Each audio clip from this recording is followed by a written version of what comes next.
Okay, welcome back, everyone, or welcome to the Northwood Freedom Seminar for the first time for some of you attending today. We're off to a great start this morning. My name is Dale Matchik. I'm a professor of economics here at Northwood University, and it's my pleasure today to welcome back to Northwood another one of our distinguished alumni, someone who I had in the classroom, it seems, not that long ago. And I won't take credit for what he's done since then, but he's gone on to bigger and better things. Let me tell you a little bit about what he's been doing. His name is Daniel J. Smith, and he's the director of Political Economy Research Institute and the associate professor of economics at the Jones College of Business at Middle Tennessee State University.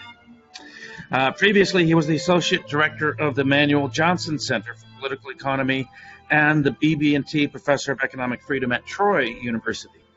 He received his doctorate in economics from George Mason University, where his advisor, Peter Boettke, a distinguished Austrian economist, called him one of the best prepared graduate students he's ever had, thanks to Northwood.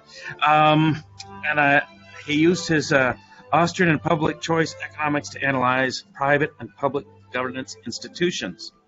He's been published in academic journals such as Public Choice, Economics and Governance, and the Quarterly Review of Economics and Finance.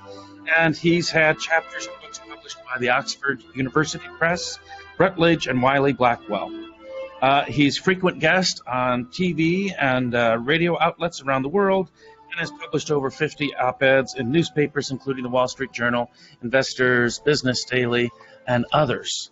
And today he is going to talk about the inveterate problems of political economy. I certainly hope he will at least define the word inveterate for us. So thank you, Dr. Daniel J. Smith. Thank you, Daniel. Appreciate it.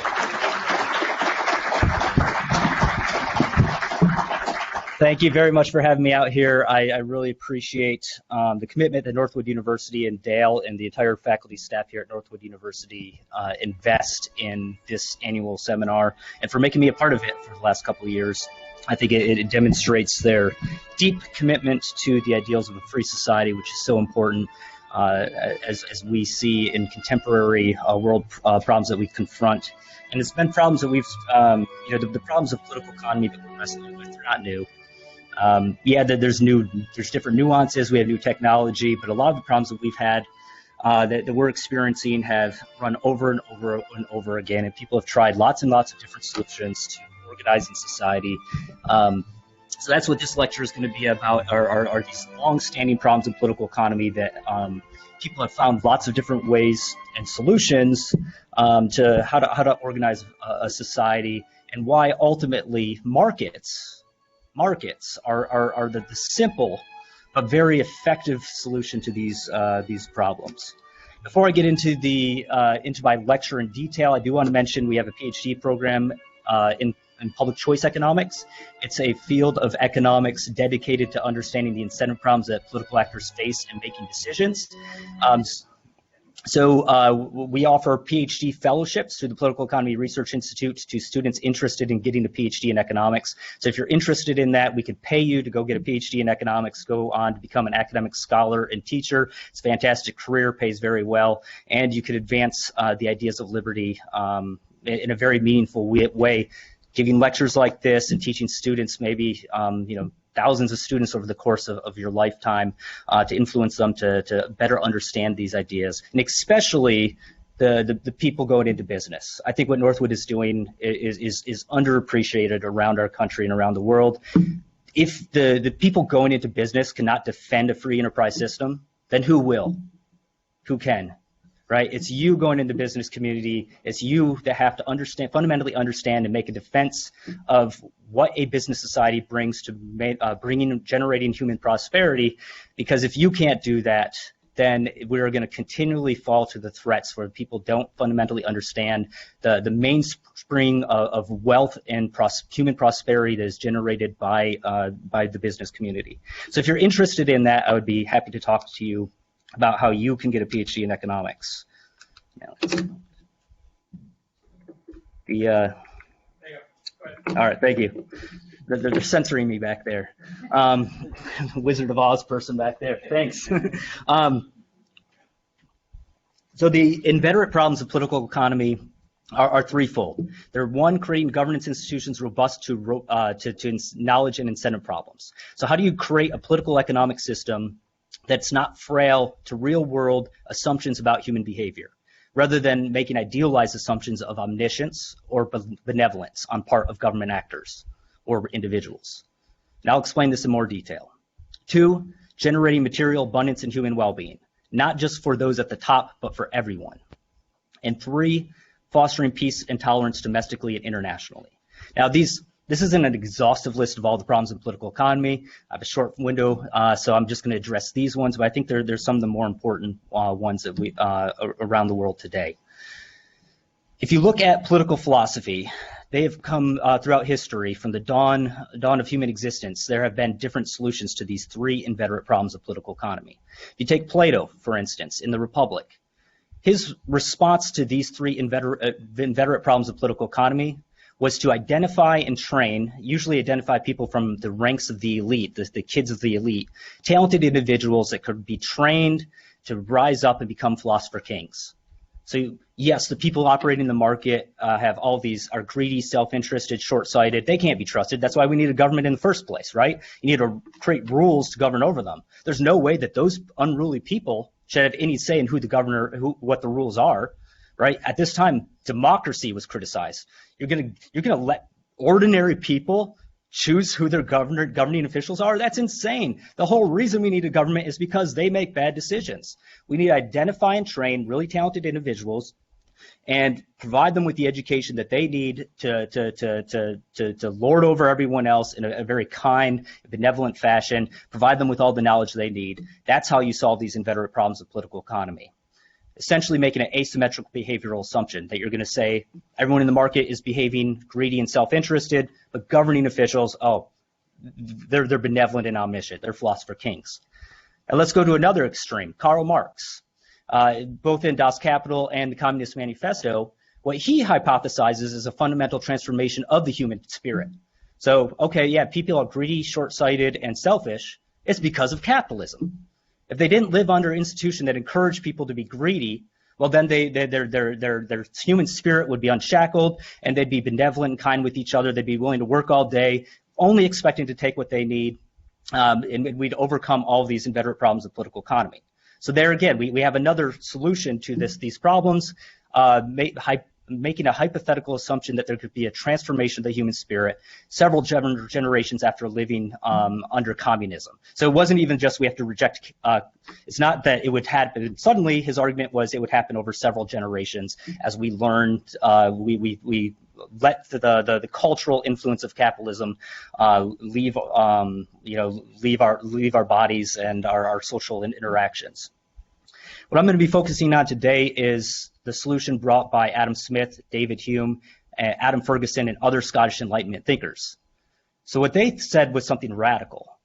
It's that rather than trying to design a political economic system that ignores, represses, or assumes away the crooked timber of humanity, why don't we design a political economic system that works with the crooked timber of humanity, right? And he argued that markets were the best institution for solving these inveterate problems of political economy because they solved each of these problems in an excellent fashion. So what basically the project that Adam Smith and his contemporaries were engaging in is one of robust political economy. They were looking for a political economic system that is robust to deviations away from idealized assumptions about human behavior. So that'd be theory one right here. So theory one would be Plato, philosophers kings, right? If we do in fact have philosopher kings, we can have an angel that govern over us. We would get the best possible outcomes possible, right? Because you have an omniscient, benevolent leader making rules for everyone. But what if we move away? What if we relax those assumptions? Especially for real world considerations. In the real world, humans aren't omniscient and benevolent. What type of outcomes do we get if we create a highly centralized government with unilateral authority to cohere other people, made for a philosopher king, but then we don't get a philosopher king? What type of outcomes do you expect? Pretty bad outcomes, right? So it's a theory that's not very robust to deviations away from idealized assumptions. Markets, on the other hand, would be like theory number two. Yeah, they still work better when you have educated and responsible individuals, but they work even if we have greedy, selfish, short-sighted people. They're designed to be robust to those real-world assumptions about human behavior. And this, of course, has had parallels in the American Project. Go back to James Madison Federalist paper. This is Federalist 10. James Madison talks about angels being in charge of us. If you assume humans are angels, or the government could be run by philosopher kings, then you assume away the entire project of political economy. You're not truly engaging the problem before us in the real world. You're doing ideal theory that is not applicable to our world. So the political economy of the Scottish Enlightenment was to assume all people are short-sighted, lazy, knaves in designing a political economic system. And this extends to all people, including the political leaders. No asymmetrical behavioral assumptions, uniform assumptions. And this leads to a project of comparative political economy. Let's stress test different political economic systems by taking greedy, selfish, short-sighted people and filtering them through socialist institutions, through democratic institutions, and through market institutions, and see how that turns out. So Smith sought out these institutions to harness the natural proclivities of humans towards socially productive outcomes, rather than trying to repress, conquer, or ignore these natural proclivities. And this is really important. I hear this so many times, even from free market advocates, praising greed. We don't praise greed. Adam Smith wasn't praising greed. He wasn't saying that greed was necessary for capitalism to operate. He was making a robust case. He was saying, I'm assuming greed because I want it to, the system we choose ought to work even if people are greedy. So we're not praising greed, not saying that greed is necessary for capital to operate. It can still operate very well. It would operate even better if people weren't greedy. But it operates very darn good even when people are greedy. That's the point that he was making. So let's take greedy, selfish, short-sighted people and filter them through command and control institutions, socialism and authoritarianism. As it turns out, if you take greedy, selfish, and short-sighted people and give them unilateral authority over other people, throughout world history, it doesn't really turn out very well. In fact, it leads to some of the worst episodes in human history, right? I'm not going to belabor this because I think that the history on this is abundantly clear. I do want to point out with Francis Spooford's Read Plenty, a great book. I think it's underappreciated. He writes about living in the Soviet Union. Even when they're trying to give orders to government-owned factories to produce consumer goods like orange juice, they bumbled it. It became really hard to set up the knowledge and incentives in the right way. They gave the order, provide orange juice, and so they did. Well, they gave orange juice away in 5-gallon jugs. How many of you drink 5 gallons? I don't care how big your family is. Do any of you consume 5 gallons of orange juice in the 5 to 7 days before it expires? No. It is unwieldy, and it's like was leaking on the way home. Like when you're buying groceries because they're walking home because most ordinary citizens didn't have cars, trying to hold other groceries carrying a 5-gallon jug of orange juice. How many of your fridges, even today, can hold a 5-gallon jug of orange juice, right? Completely unresponsive to the needs of consumers. And yet they persist. We're meeting the plan. You said provide orange juice. We're providing orange juice, right? And you saw this across other sectors as well. For glass windows, for instance, they gave an order on the tonnage of windows that they had to produce. Here's your quota. Make sure you produce it. All right. So they produced really thick glass windows. They're really hard they're useless, right? They didn't actually serve the purpose of a window. And then like, okay, we made a mistake. We see what you did there. All right, let's revise this. You have to produce a certain number of windows. What do you think they did? They had really thin windows that broke really easy, right? And part of this was because there was resource constraints, so they had to devise these things in order to still meet their quotas and say, hey, I did my job. Because the input markets were so messed up because there was no rational distribution of those inputs because there was no price system operating, at least officially. It, of course, was operating on the black market. And that's actually why people say socialism works better in theory than in practice. That's hogwash. It actually worked better in practice than in theory. Because in theory, it shouldn't work at all. But in practice, black markets help people at least survive and get the goods they needed. In practice, they were able to copy technology and prices from the capitalist world, right? So there's ways that actually work a little bit better in practice, and yet it was still an abysmal failure. Lots of good examples from the Soviet Union. I do want to mention real quick this bottom one here. This is the New York Times, 1985. It's talking about how it's a crime against the motherland to feed bread to pigs in the Soviet Union. Why did they have to make it a crime to feed bread to pigs? Well, because there's no price system and everything was all messed up. The bread was bread was more plentiful than the grain itself. So they started feeding the bread itself rather than getting the grain to feed their pigs. And of course, this disrupted the plan, made bread unavailable for ordinary citizens. So they had to make it a crime and prosecuted people for feeding bread to pigs. And then just you don't have to read this as a big example, but it's from an individual that was trying to pay for her mother's funeral in the Soviet Union. It was free. It's supposed to be state provided. But each step of the process required bribery to get it done. And this is exactly what we would predict from basic, simple economics of supply and demand. All right, let's take greedy, selfish, and short-sighted people and filter them through democratic institutions. Well, you get uninformed and biased voters across the board. Political scientists have studied this and systematically shown that there's a shocking ignorance of voters when it comes to even walking out of the voting booth, poll them on the candidates or the issues that they just voted on. The vast majority of Americans can't name 3 branches of government. Most people don't know who the vice president of the United States is. And I do these surveys to my Ph.D. students, and they get all these wrong.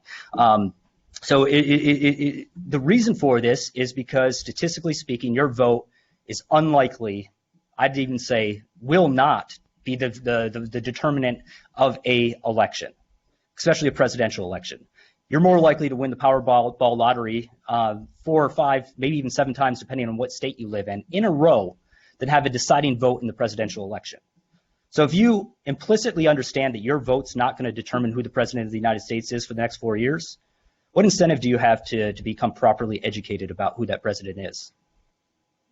Think instead if there's a older Kevin Costner movie called Swing Vote, where some error in the mail system or whatever, his vote was determined to be the last swing vote in a tied election, and he got all nervous, right? He started doing all the, oh gosh, I'm actually going to decide this? Well, I'm going to do all this research and look at these candidates and actually make an informed decision. Most of us don't do that. McDonald's probably does a more thorough job investigating who's going to sweep their floors, doing a background check, calling, okay, what are the references, what are your previous work experience, than most Americans do in asking who's going to lead the United States for the next 4 years. What's their work experience? What committees did they serve on? I do surveys of students, none of them know, right? Even with elections that are currently going on. And they say, yeah, I support this candidate. Okay, what committee did they serve on recently? Don't know, right? It's one of the problems with, now, I believe fundamentally in democratic institutions, so don't, I'm not bashing them, I'm just saying that they're not as robust as markets, and I'll make that abundantly clear in a minute. You also get special interest groups and lobbying. This is because of dispersed costs and concentrated benefits. I can go to government and ask for a special favor that's going to rain down millions of special benefits on me, and the cost will be dispersed among all of you. It'll be so small, $5, $10, $15 on all of you, that none of you have the incentive to even be informed about the issue, let alone fly to Washington, D.C., set up a shop on K Street, and start lobbying for that position, right? Organized special interest groups are going to win out against general things. That's why we have things like the complicated tax code. Do a survey of all Americans. Do you want a tax code that's more simpler? Yes, without a question we do. Why don't we? Well, then you get special interest groups, all the people that benefit from the tax code being as it currently is. Bureaucracies, you get budget maximization, you get mission creep, you get conformity, groupthink, all those types of bad bureaucratic decision making that if you've ever been in a bureaucratic environment, I'm in one every day at a public university, and trust me, committees do not get stuff done. They maximize budgets. They make they're very, very hyperly inefficient in many different ways. And then perhaps most concerningly, politicians, especially when you have greedy, selfish, short-sighted voters, they get elected not by saying, hey, we're gonna have a sound, balanced budget. We're gonna make sure that we don't have debt that's passed on to future generations. No, they get elected because they make promises. I'm gonna rain benefits down on you, and guess what? You don't have to pay for them. I'm going to make other people pay for them. People in the future, specifically, right? So you engage in perpetual deficits generated by democratic institutions. This leads to the accumulation of debt, and then ultimately, as we know from world history, debasement of the currency. This is just a picture. So this is stacks of US $1 notes leading up to 30 trillion. That's representing the public debt, the current public debt, compared to the Statue of Liberty. Maybe you can see it in the back right there. You could actually, I did this calculation, verify this because I was shocked when I did it. I did it like 8 times in a row because I was like, there's no way I got this correct. If you, so this is just the $30 trillion in US debt. If you add on unfunded liabilities, Social Security, Medicare, Medicaid, it actually adds up to over $200 trillion. The United States government is, if they actually use the accounting practices mandated, but that they mandate for the private sector, they are bankrupt right now.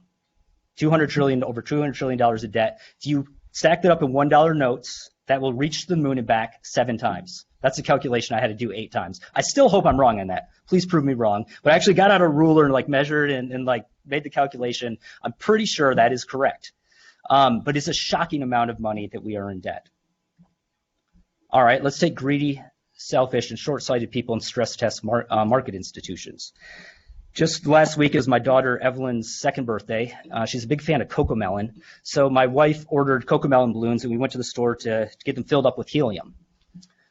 I don't know anything about helium markets, but it turns out that the price of helium has skyrocketed. I subsequently did some research and found out that it's due to supply constraints during COVID, as well as Russia's invasion of Ukraine, caused the price of helium to go up. I also didn't know what helium was used for, besides filling up balloons. I'm like, we don't use it for Zeppelins anymore since World War II.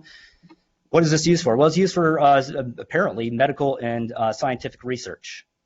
So, but me, ignorant consumer, went to the store. It's for my daughter. Right? My daughter's turning 2. She only does this once in her life. And I voluntarily said, you know what? I don't need to fill up a Cocomelon balloon with helium. That price has gone up. Clearly, I should just do something else for my daughter instead of buying the helium for this.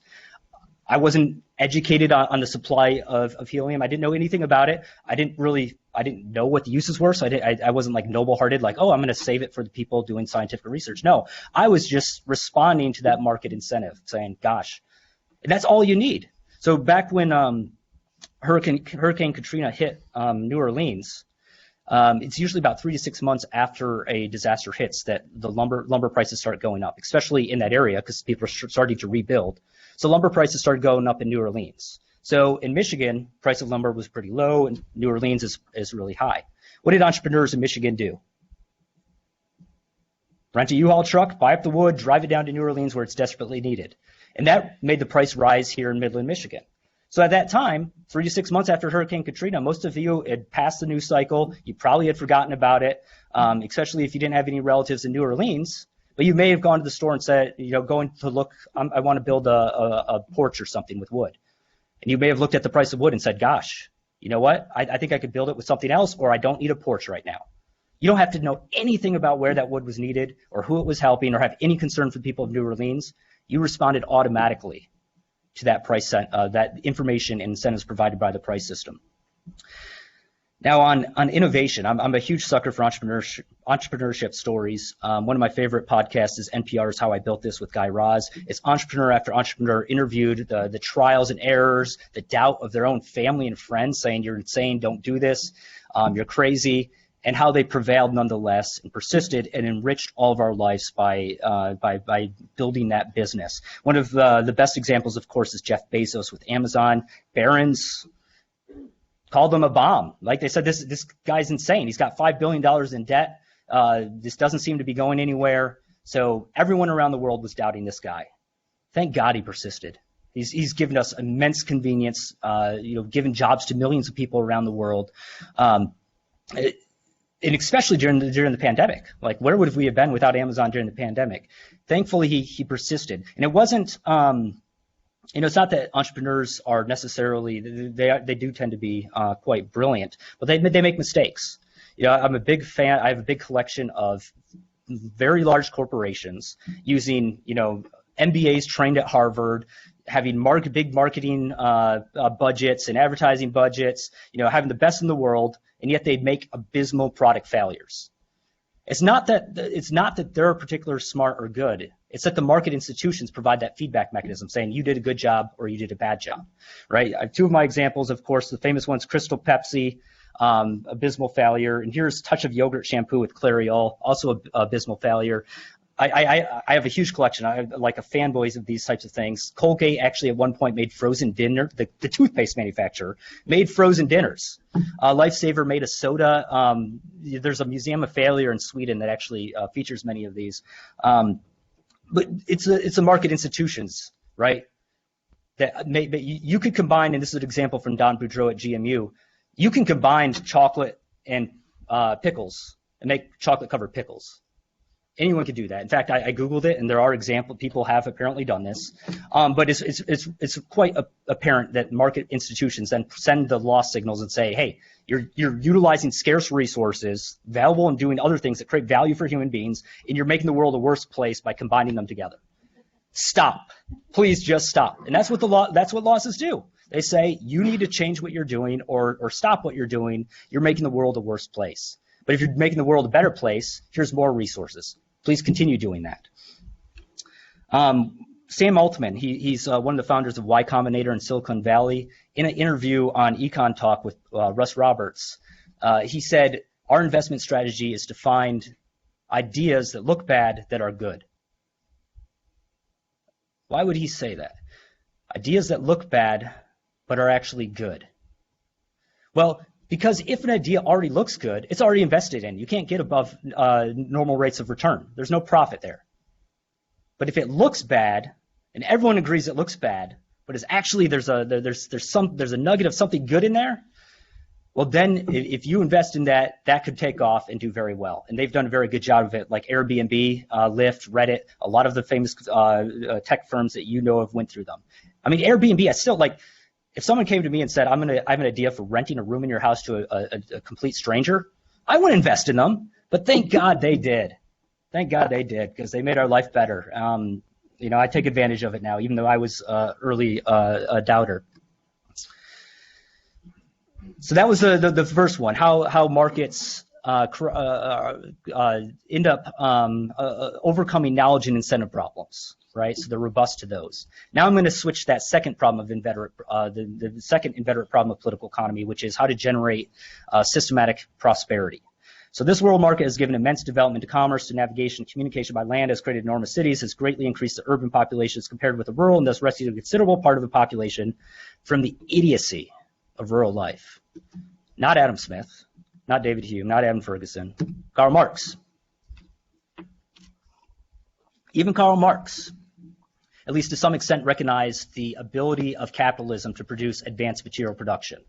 Now, he argued, and especially with the scientific socialists that came about in 40s, 50s, 60s, there's some that even persisted into the 70s, that argued, well, if we get elite social planners, we put them over top of, in charge of planning the economy rationally, that we internalize externalities, we eradicate the needless duplication of capitalism. Why have 5 people producing a good, just one? And then you can better negotiate with input suppliers. So for all those reasons, they argue that communism would outperform capitalism. You'd be hard-pressed to find a serious academic scholar today, and there's lots of them that are in favor of socialism, don't get me wrong, but you'd be hard-pressed to find one that would be in favor of socialism precisely because they said they would outperform capitalism in generating material prosperity. The historical record is just too far clear for that.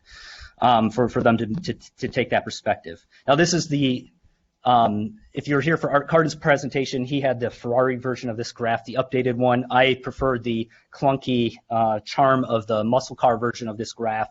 But basically, throughout world history, our ancestors lived in dire poverty from one generation to the next with no hope of ever escaping it, no hope that their children or grandchildren would ever escape that dire existence, living in smoke-filled huts, bugs and animals crawling over you, living in feces, skin lesions, diseases, no remedies for even common health ailments. That was our history.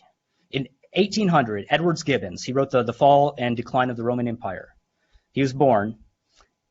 He was named Edwards, as subsequently were all his brothers. He had 5 additional brothers. They were all named Edwards as well. Now, it wasn't just that the Gibbons were particularly uncreative when it came to coming up with ideas for naming their children. It was that the Gibbons were It was actually a common practice at that time. The reason for that is, statistically speaking, they knew that so few of their children would actually survive to adulthood that they wanted to make sure that that family name got passed on. And they were right. Edwards Gibbons, the one we know, he's the only one of his brothers, and he had one sister that also died. All the rest died. It's very common for mothers to die in childbirth as well. So horrible, horrible existence throughout most of human history. And then a blink of an eye, we jumped from $2 to $3 per day average income to over $100 per day income, an increase, as Art just argued, of over 3,000%. These are three Nobel laureates: Robert Fogel, Angus Deaton, and Doug North, and then McCloskey, who you were just introduced to, who should be a Nobel laureate. They all approach this from slightly different lenses, but basically what caused this is the adoption and appreciation for market institutions. That's what caused this fundamental transformation in human well-being. So drastic difference in the quality of our life that I doubt any of you, I assume all of you are, working at most part-time as college students. Even as a college student, I bet your lifestyle is better than John D. Rockefeller, the world's first billionaire, born in 1836. How many of you would go back and switch circumstances with him? No indoor plumbing, no electricity, no telephone, no iPhone, just abysmal conditions, right? So even 150 years ago, you wouldn't trade places with the world's richest person. Anyone? I mean, okay, we have one taker on this, but I would really doubt, especially if you got a medical condition or something like that, that you would really. I'll believe you, but I think if you think about it, you'll come around. The other way to look at this, of course, is around the world today. Organize countries by economic freedom, as the Fraser Institute does, and then look at their GDP per capita. Robust and consistent relationship between economic freedom and GDP per capita. Well, does this all go to the rich? No. This is extreme poverty, head count, a traditional measure of poverty around the world. Most economically free countries have the least amount of extreme poverty. What about the income of the poorest 10%? Robust and consistent relationship between the absolute income of the poorest people in a society and the level of economic freedom. If you are going to be poor, you are best off being poor in an economically free society. If you really want to get an appreciation for the adoption of technology, have a conversation with a 4-year-old about technology. So I was just talking to my son just a couple days ago about contact lenses. I was trying to explain what they were to him. And I was like, well, they're like glasses that go in your eyes. And he's like, no, the glass would hurt your eyes. And I was like, yeah, you're right. It's like plastic stuff that goes in your eyes. And he's like, no. My son flat up refused to believe me. He's like, you're pulling my leg. This isn't true. And then, of course, I was encouraged by this, and I was like, they could actually shoot laser lights into people's eyes and correct their eyesight so they don't even need glasses or contact lenses. And then he's like, essentially we just walked away, right? And then, of course, I was like, well, there was a time not long ago when these things didn't exist. And he was like, well, what did people that had eye problems do without this? They didn't see. Like, life sucked. That's abysmal conditions. What's really fascinating, though, is the adoption of technology over time, going from the wealthiest person, because when a new technology comes out, by definition, it's only going to be available to a few people, and it's going to be very, very expensive, right? We don't have the expertise and the training. We haven't spent a lot of time studying it. Well, what happens is that generates really high rates of return. Right? When the cell phone was introduced in 1984, it sold for $4,000. Well, only the wealthy people bought it, but that defrayed the cost of investment for everyone else. And before long, it became widely available. I still remember my first cell phone. This will date me. Is a Motorola. I bought it my freshman year when I was at Northwood. So it's 2003. So there I was as a part-time worker at the NADA hotel, earning $5.15 an hour. Just working like 20 hours a week maybe, and I could afford a cell phone. So that's when I would argue that anyone could have afforded a cell phone at that point that wanted one. So within that short period of time, 1984 to 2003, it went from being a luxury of only the elites to suddenly being something that everyone has and has access to. And that process of adoption has increased, as you can see, over time quite drastically. I do want to really quickly address inequality, since I think that is such a big and important criticism levied at capitalism. This is Mark Rank. He's actually kind of a left-leaning sociologist, certainly not a right-leaning economist, but he wrote a book called Chasing the American Dream. And in it, he found that 73% of Americans will spend a year in the top 20% of the income distribution. Does that number shock you? 73%. And actually, if you look at decade by decade, 50% of the bottom 20% of Americans, so 50% of the bottom 20% of Americans over just a 10-year period will move up to higher income brackets over their lifetime. 50% of the people in the top 20% move down over their lifetime. What's going on? Well, it's demographic trends. If we're trying to compare 1950 to today, there's a lot of positive things that have happened that are making inequality statistics look worse. I'll just give you a couple. So if you look down this list, on the far side is the top 20% of income households. What you see is that they're dominated by people working full-time in their prime earning years, 24 to 64. They have a bachelor's degree, and they have 2 earners or more in their household. The vast majority of low-income households in America, and this is from the BLS. This is published every year. This is readily available, right? Anybody can look this up. So I'm always shocked when people, aren't familiar with this. But maybe they're not as much of a geek as I am. In the poorest, the bottom 20% in America, 44% of them do not work at all. 26% work part-time. They tend to be younger or older in retirement, and they tend not to have high school degrees and tend not to have any earners in their household. So to provide intuition behind that, what's going on is that, first of all, more and more people in America are wealthy enough to afford to be able to go on to college. That's a good thing. It's a really good thing.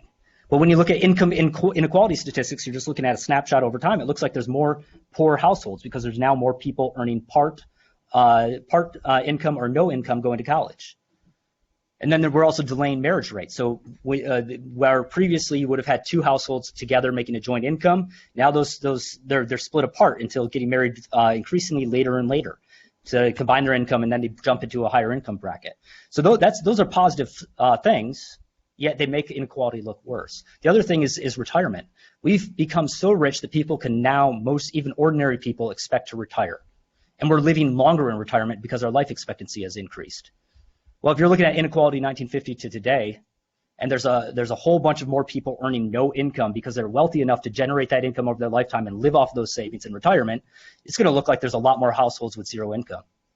But that's a good thing, right? That's a good thing. So you have to be really careful about interpreting that. I tend to think that we should look at either consumption inequality or even better, economic mobility. Do you have the ability to rise up from the bottom ranks of society into higher income brackets? And in America, absolutely you do. So that was the second point, that markets generate prosperity for everyone.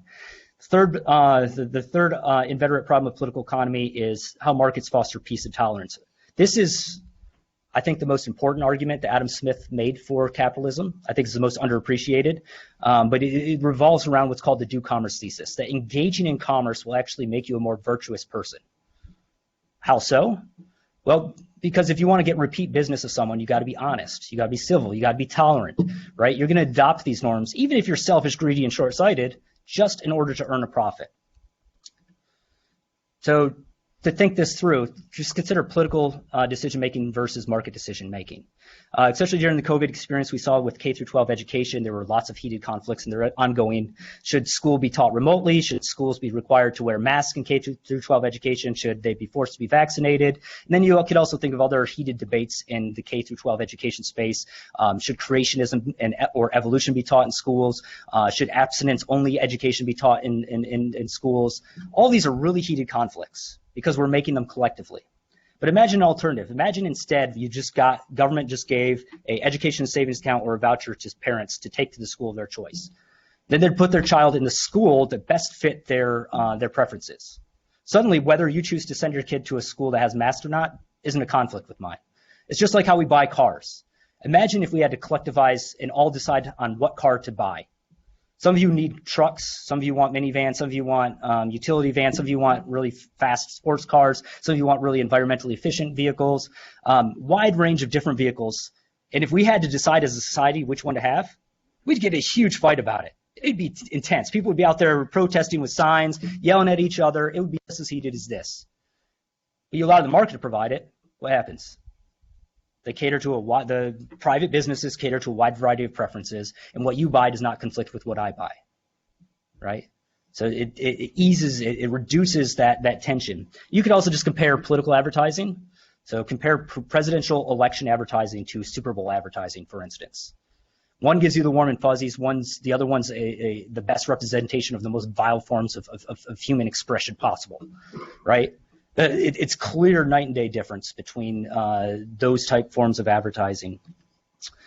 There's also a substantial amount of evidence proving this. This is Joe Heinrich. He's at Harvard University. He has done field experiments around the world with small-scale societies. So in some cases, he gets in a dugout canoe, goes to these small-scale societies, and does these very carefully regulated experiments. In this paper, it's 15, but with his subsequently published book, he's expanded it to over 30 small-scale societies.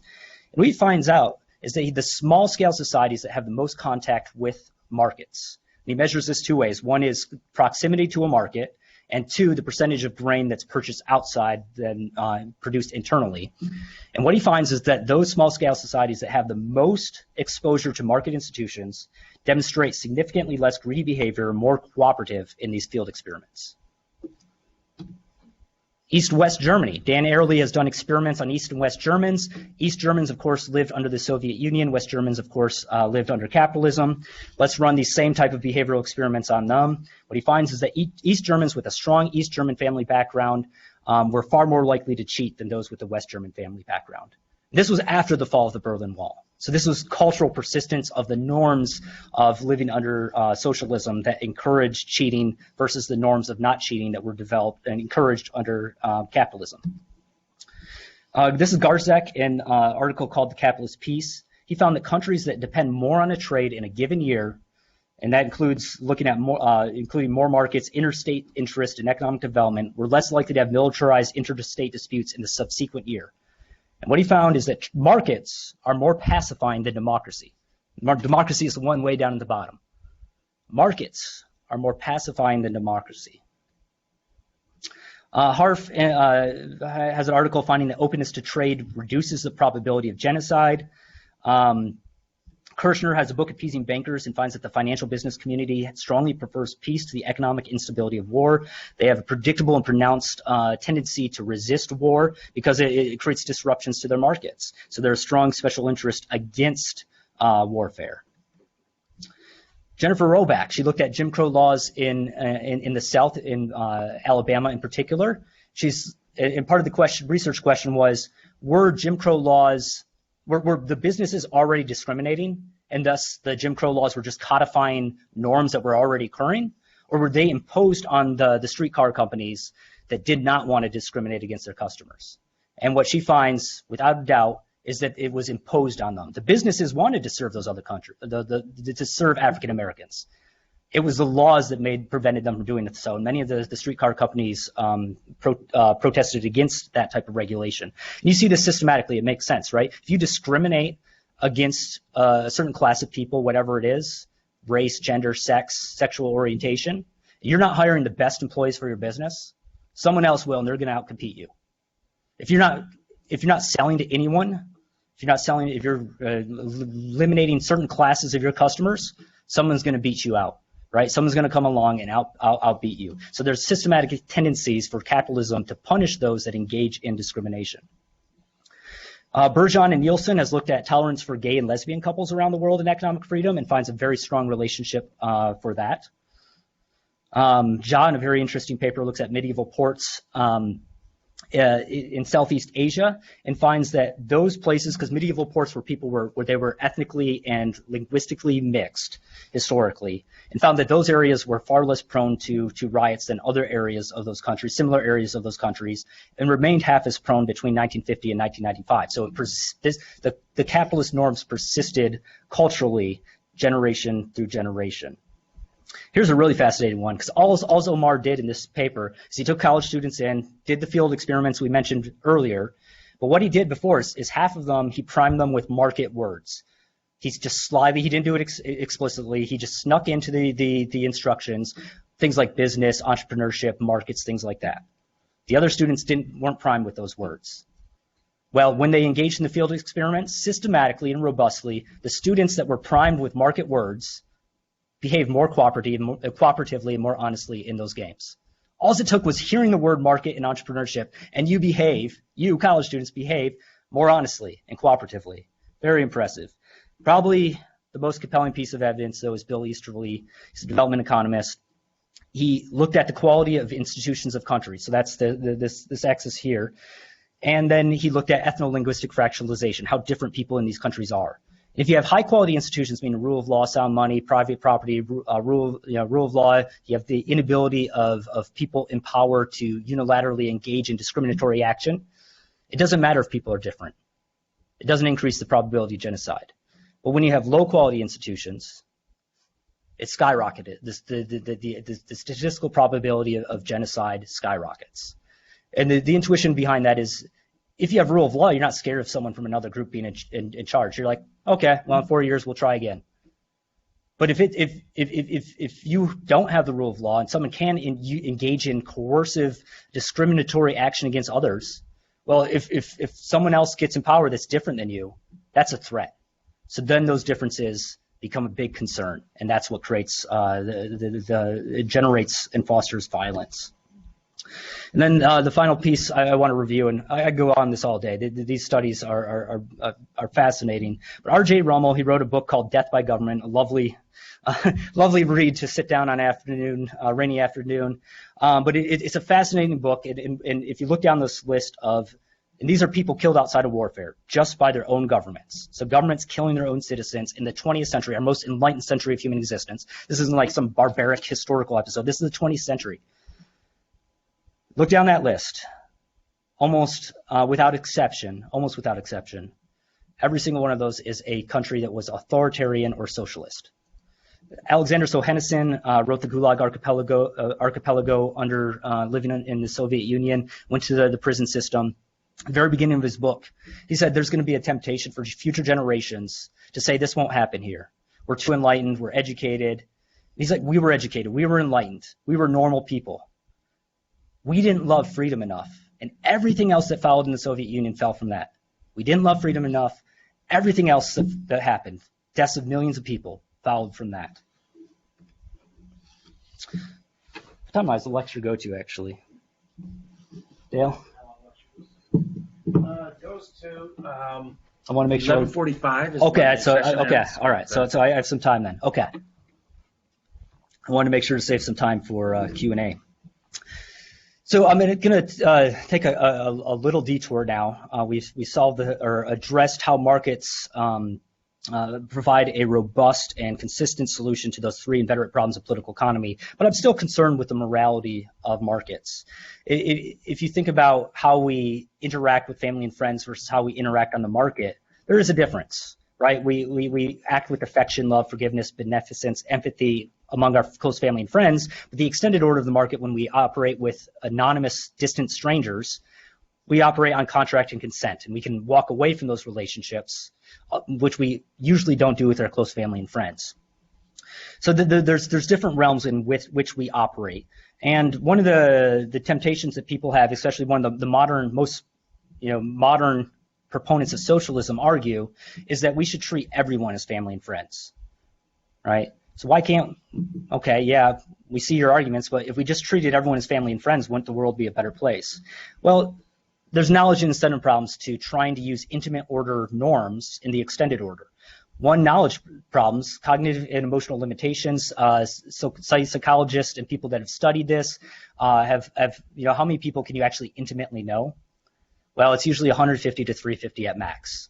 Beyond that, you don't know them very well. It's really hard to actually, even if you're just giving away money, to give it away to someone halfway around the world and do so in an effective way to actually help them. It's shockingly hard. Bill Easterly wrote The White Man's Burden. We've given over $1 trillion of aid to developing nations around the world. And our best evidence is that aid is actually made those countries worse off, right? Maybe you could make a case that it's just made people can make the case that it didn't make them better off. It's just, they're just the same. But nobody can make the case that it's made them better off, right? It's really hard. I did field research in Joplin, Missouri, and Tuscaloosa, Alabama after their tornadoes in 2011. Went to those communities and talked to people there.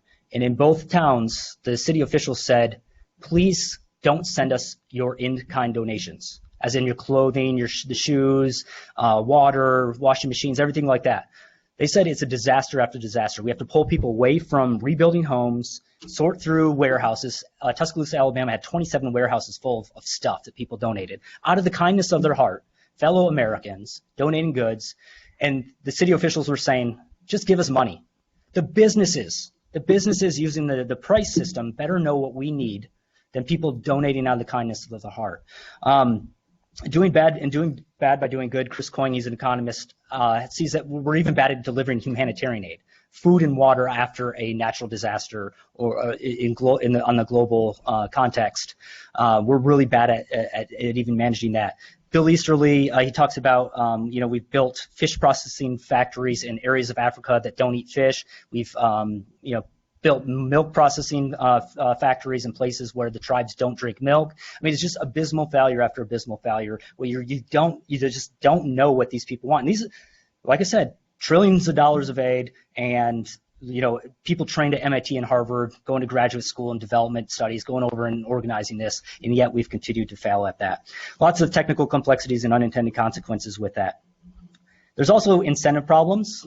The intimate order is very exclusionary. The intimate order is intimate because we select them for people that are similar to us in certain ways. So it's exclusionary, oftentimes exclusionary to outsiders.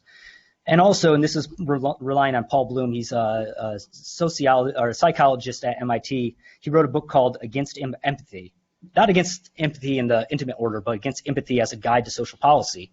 And his reasoning for that is it can be self-serving, it can be biased, and it's oftentimes innumerate and irrational. That when you get like an example on the news of someone that's somewhat like you, has a certain disease, okay, let's direct public resources to that. Well, you could save far more people if you did it in a more numerate and rational fashion. But empathy tends to bias us in that regard. So there's severe knowledge and incentive problems to extending intimate order norms to the extended order. And more importantly, market exchange can actually preserve and extend the intimate order. And I'll skip this because I'm going to go through them in the slides. One, it can protect the intimate order. If you've ever done drywalling with a brother-in-law or a family member or a close friend, there might have been disputes about like when to start, the quality of the job. It actually puts stress on a existing intimate order relation. But if you hire someone from the outside, you're bringing in someone that you would previously probably never interacted with into your home, creating the possibility of creating a new friendship with someone new. It also capitalism has reduced the material considerations among selecting our family and our friends. Throughout most of human history, you got married because your dad told you you're getting married to someone that advanced the strategic or political or economic strength of your family. It wasn't because of love, right? You got married for specific economic and political reasons. You selected friends for political and economic reasons. You had kids, not because you loved them, because you needed them economically to survive. It is the wealth of capitalism that has decommodified the family, enabled us to choose to enter those relationships free of those constraints in the modern world. And Joe Heinrich, in his book, The Weirdest People in the World, he's doing that work on small-scale societies that are kin-based. He finds they're exclusionary, they're hostile, there's strong pressures for conformity, they're limited in size. Marriages are arranged, even cousin marriage is encouraged because they're so exclusionary that they want to keep the wealth in the family. So we want you to marry a cousin rather than even someone that we don't know. And rules are enforced via ritual, taboo, and ostracism. So it's not a very friendly environment. Two is that markets create a thin moral framework that enables people with disparate and different worldviews to actually get along. Now, moral philosophers look at the moral content of markets. That was just adherence to justice, contract, and consent. It's weak. There's no morality. There's no deep morality in there. But that's the selling point of capitalism. We don't all have to get along, and we can find a way to distribute scarce resources despite our conflicting views on what to do with those. Right? We don't have to come to agreement to our deeper moral philosophies, worldviews, or religions. That's precisely the benefit the market provides. 3, the market expands time and resources with family and friends. Life expectancy at birth, Art Carden just covered this, but you live 20 years longer in the most economically free countries. That's the difference between knowing your grandkids and not. We're working less. Now, there's some bad studies out there that do this improperly because they don't look at childhood and retirement. But if you include childhood and retirement, consistently the number of hours that we've worked has gone down while world GDP has increased. That's more time with family and friends. In the interest of time, I'm going to skip that one. Share of disposable income that's spent on clothing, shelter, food, things like that has declined over time. In 1880, Robert Fogel estimates that the average American spent 80% of their income just to survive.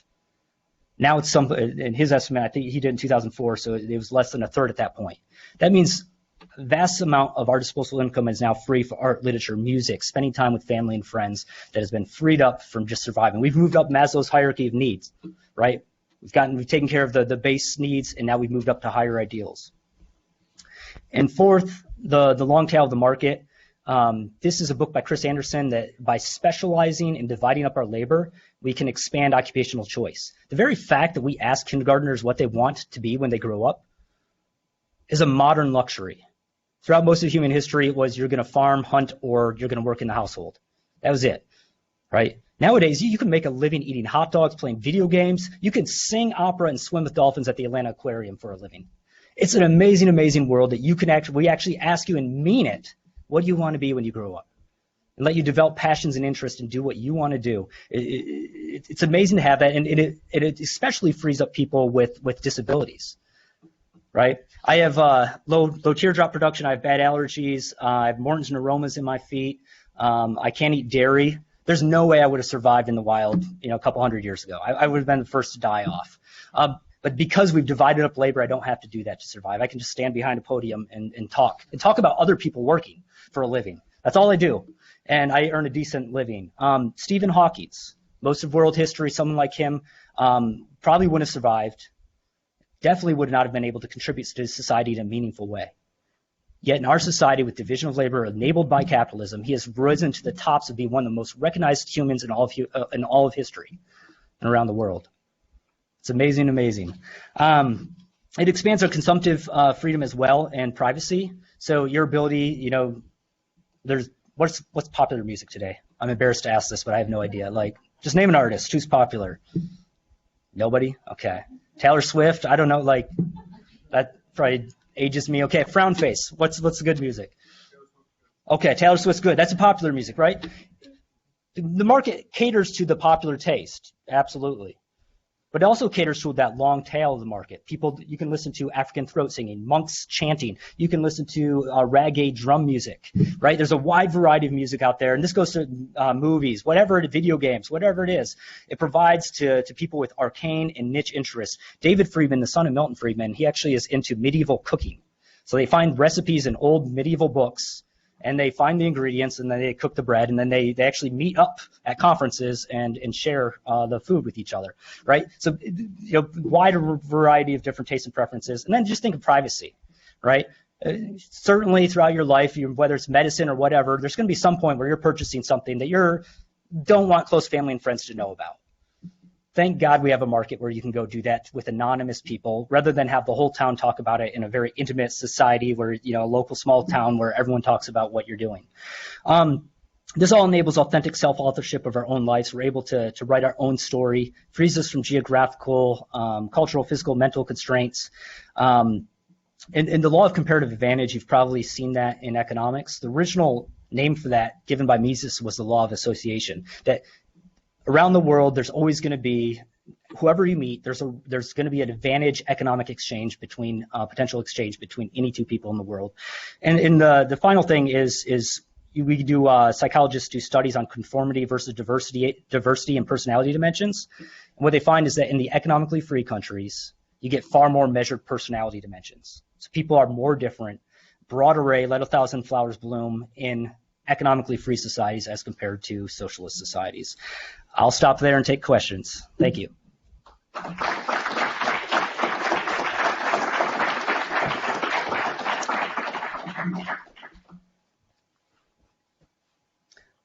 I wasn't controversial enough to spark any questions. There may be some online questions that come in on the screen, so keep an eye on that. I don't have a look. I don't have my computer with me. And of course, from the audience as well. Billie Eilish. Don't even know who that is. Okay. And thanks for being here. Just a quick question. You've obviously gone over some of the benefits of economically free countries and societies. But what, in your opinion, are the advantages, or what are the roles of good government? Because I don't think you're saying all government bad, all sort of centralization bad, markets are all good, but maybe you are. So a similar question was asked to Art Carden earlier. The role, the classical liberal definition of what government should be doing is providing the infrastructure that enables people to then engage in play within that infrastructure, right? So they set the rule of the games, make sure that people aren't beating each other up, so they provide law, security, domestic protection, make sure that we can navigate waterways with our goods. Just provide that basic infrastructure that enables people, and some would argue sound money. I actually do not. I think government does a bad job of that. So when you get a bunch of people that are free market into a room, they're of course going to disagree when they get off the train of how small government can get. It can range from classical liberal, which may even include some type of a welfare state, maybe even universal basic income. And then you can move towards a little bit more extreme, like a night watchman state. And then even more extreme, the anarcho-capitalists that think, as Art Carden mentioned earlier, he believes that we could actually privatize even police security and courts and law and things like that. So there is a lot of debate about that, but I think we're all in agreement that the train's going the wrong way and we should move back the other way. And then once we get there, I think we could start getting in untangling that important debate.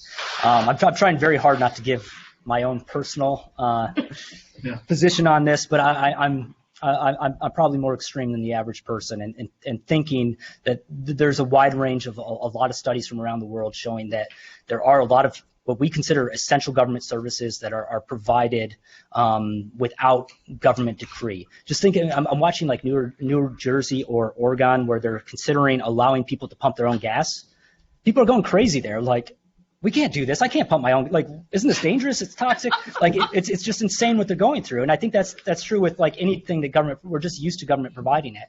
And with my recent book, Money and the Rule of Law, we do argue that there are historical cases and cases around the world today where governments have stepped out of providing money. They said, we just can't do a good job at that. Allow banks to issue private currency. And lo and behold, this actually worked out fairly good. In fact, far more stable than you could argue that central banks have been doing, government administered central banks have been doing. Really good question. I'm not sufficiently answering that, but I know there's a lot of discussion in what you asked. Other questions?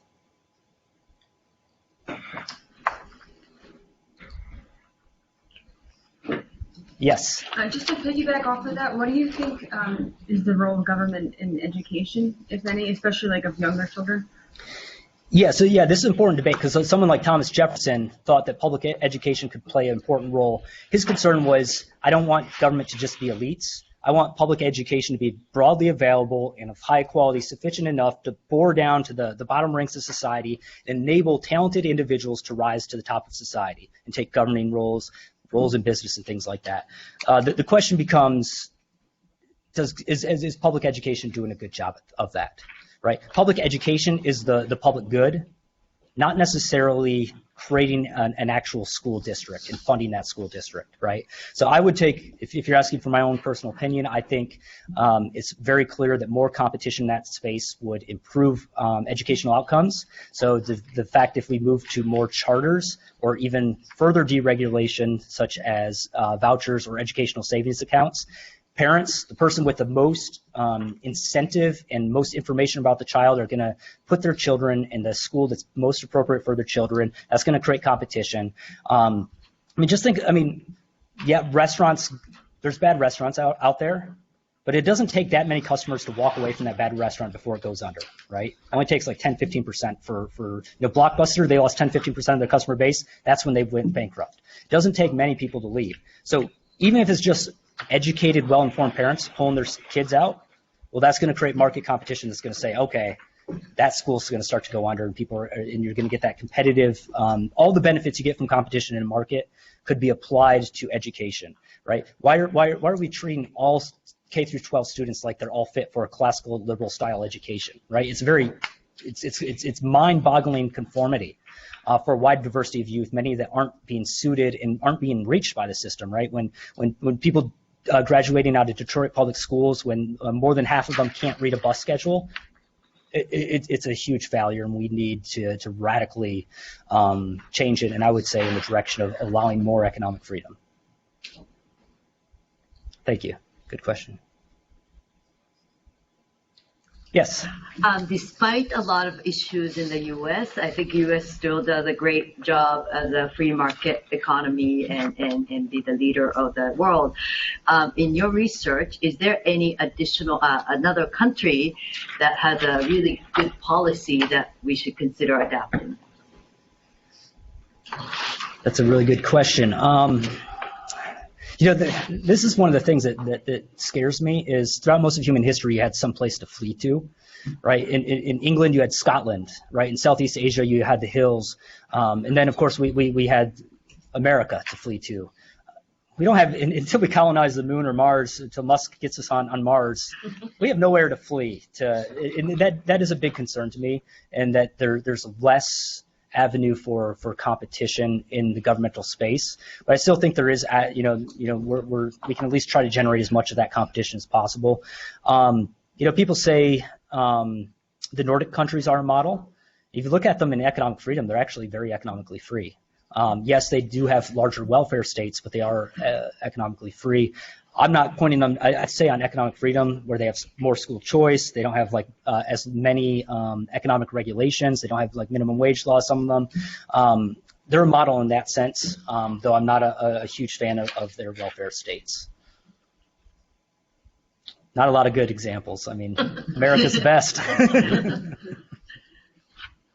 Yes. What kind of impact do you see electric vehicles having on the U.S. economy in the next 10 to 15 years? Oh, yikes. Let me put it this way. I know very little about that, but my brother-in-law is at Ford, and he works specifically on this. He's the head of the, what is it, CAFR standards or whatever. I would argue that government shouldn't be artificially trying to lock us into certain technologies. What we saw with the emission standards that were put on previously is that's when they switched to lighter aluminum body vehicles that were actually a little bit less safe, right? Especially initially. So one of the I have to meet a certain mileage per gallon requirement, drop weight on your vehicle, right? And guess what? That makes cars less safe. So we have to be very careful of those unintended consequences. And something like the catalytic converter, that was mandating a specific piece of technology rather than unleashing, what we should have done is just unleash capitalism and say, I would have been more in favor of a limit, say, okay, reduce it to this point, and allow entrepreneurs to come up with different creative solutions to reach that limit. So in that sense, I am more of a fan than a government coming in and saying specific pieces of technology, because I think that we're stuck with an old piece of technology that there probably could have been, the market could have produced something way better than a catalytic converter by then. And the only reason we mandated it was because at that time, all the American car companies had higher emissions than the Japanese companies. And the Japanese companies already met the proposed standards. So when they started proposing that legislation, saying a limit, they say, gosh, we're going to lose all of our business to the Japanese companies, mandate a piece of technology that everyone has to buy, even if their cars are already more efficient. So there's more room for cronyism on that. Sorry, I'm not enough of an expert to estimate what the impact on the economy would be, but I'm very excited, big fan of new technology and the dynamism created by that.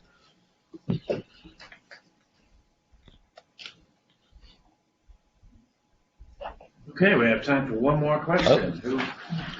So I think we could agree on the idea of trying to privatize more enterprises, or at least government-provided services. But from a practical standpoint, in terms of what would be an improvement, this is an area where I think we could maybe make an argument for somebody not completely going to free markets, but maybe what would be an area that you would recommend would be a practical shift away from our current policies or government interventionism that maybe we could actually realistically deploy?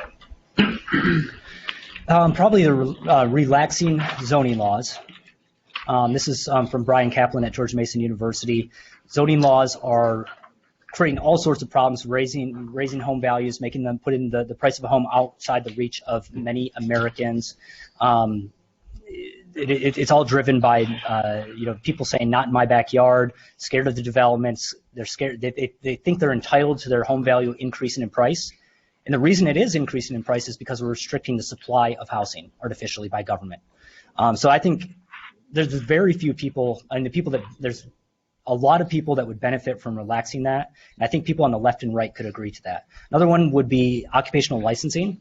People on the left and the right, the last couple of administrations under both parties have issued reports saying occupational licensing is a government, you have to get a government permission slip to work. You have to meet these certain criteria, and oftentimes they're exaggerated criteria. You have to go to school for a year to cut hair.